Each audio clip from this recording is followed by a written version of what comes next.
Hello guys, welcome to the humanities circle. आप सभी का स्वागत है ह्यूमैनिटीज़ सर्कल यूट्यूब चैनल पर।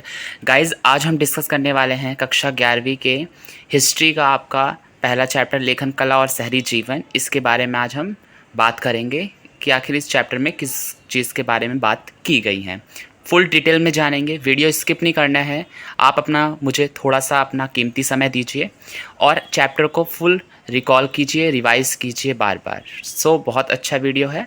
प्लीज़ एंड तक ज़रूर देखना, और वीडियो अच्छी लगे तो शेयर ज़रूर करिएगा अपने फ्रेंड्स एंड ग्रुप्स में, और लाइक करना मत भूलिएगा। प्लस सब्सक्राइब कर लीजिए, जिससे आपको ये जो आपकी इन्फॉर्मेटिव वीडियोस हैं वो आप तक पहुंचती रहें, नोटिफिकेशन आप तक आता रहे।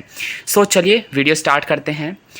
हमारे चैप्टर का नाम है लेखन कला और शहरी जीवन, जैसा कि आप देख सकते हैं।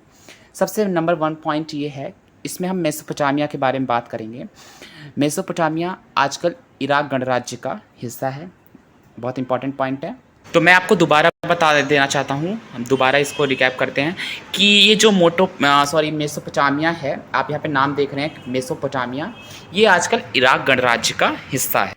जैसा कि मैं आपको बता दूं, मेसोपोटामिया इराक गणराज्य का हिस्सा आपके ज़माने में कहा जा रहा है। और जो मेसोपोटामिया है ये यूनानी शब्द है, और मेसोस का मतलब है मध्य, और पोटेमोस का मतलब है नदियाँ। इसका मतलब निकल के आता है, आप यहाँ पर देख सकते हैं, दजला और फरात के बीच की उपजाऊ भूमि कहा जाता है। ठीक है, मेसोपोटामिया। अब चलिए आगे बात करते हैं। मेसोपोटामिया के बारे में जानकारी देने वाले स्रोत पुरातत्वीय खोजों की शुरुआत 1840 में हुई थी, जिसमें खोजा गया था इमारतें, मूर्तियाँ, आभूषण, कब्रें, औजार, मुद्राएं, हज़ारों लिखित दस्तावेज और मिट्टी की पट्टिकाएँ। ठीक है, चलिए आगे देखते हैं। और भूगोल के अंतर्गत देखा जाए तो उत्तर पूर्व में हरे भरे मैदान और वृक्षाच्छादित पर्वत श्रृंखला, और उत्तर में ऊंची भूमि स्टेपी घास के मैदान, और पूर्व में दजला और उसकी सहायक नदियाँ देख सकते हैं आप यहाँ पर, और रेगिस्तान जो दक्षिण का भाग है वहाँ पर रेगिस्तान क्षेत्र, किंतु दजला फरात नदियों के कारण उपजाऊ है।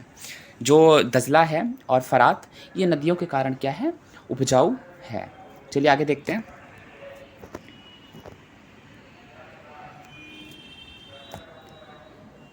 चौथा पॉइंट है, इसके शहरीकृत दक्षिणी भाग को सुमेर और अक्कद कहा जाता था।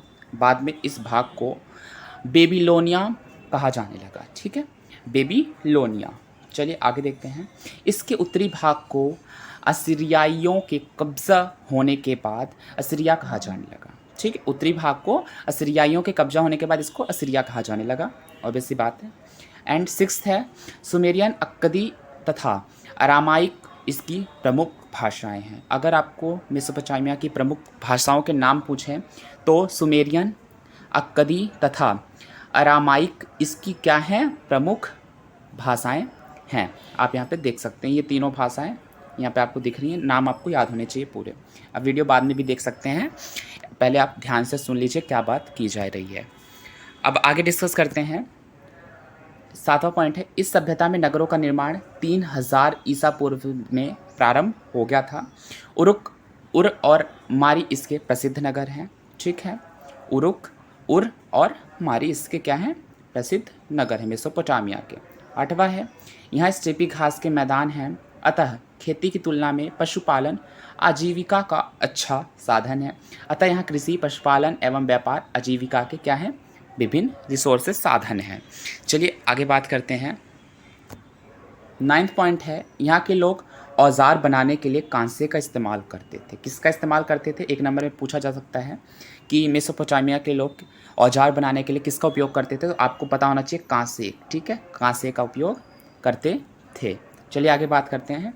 10वां पॉइंट है, यहाँ के उरुक नगर में एक स्त्री का शीर्ष मिला है जो सफ़ेद संगमरमर को तराश कर बनाया गया है, जिसका नाम है वारका शीर्ष। ठीक है, आपको ये भी नाम याद होना चाहिए, वारका शीर्ष। 11वां पॉइंट है, श्रम विभाजन एवं सामाजिक संगठन शहरी जीवन एवं अर्थव्यवस्था की विशेषता थे। ये जो मेसोपोटामिया था। 12वां है, यहाँ खाद्य संसाधन तो समृद्ध थे, परंतु खनिज संसाधनों का अभाव था, जिन्हें तुर्की, ईरान अथवा खाड़ी पार देशों से मंगाया जाता था। 13वां पॉइंट है, यहाँ व्यापार के लिए जल मार्ग द्वारा परिवहन व्यवस्था अच्छी थी। फरात नदी व्यापार के लिए विश्व मार्ग के रूप में प्रसिद्ध था। तो मैंने आपको यहाँ पे बताया 13वां पॉइंट था कि यहाँ व्यापार के लिए जल मार्ग द्वारा परिवहन व्यवस्था अच्छी थी। जो फरात नदी मतलब जो फरात था वो नदी व्यापार के लिए विश्व मार्ग के रूप में क्या था, प्रसिद्ध था। ठीक है, हम बात कर रहे हैं मेसोपोटामिया, जो कि फरात और दजाल के बीच की ज़मीन, उपजाऊ ज़मीन है। ठीक है, वहाँ की बात चल रही है, जो कि इराक गणराज्य का हिस्सा था। ठीक है, चलिए आगे बात करते हैं। 14वां पॉइंट है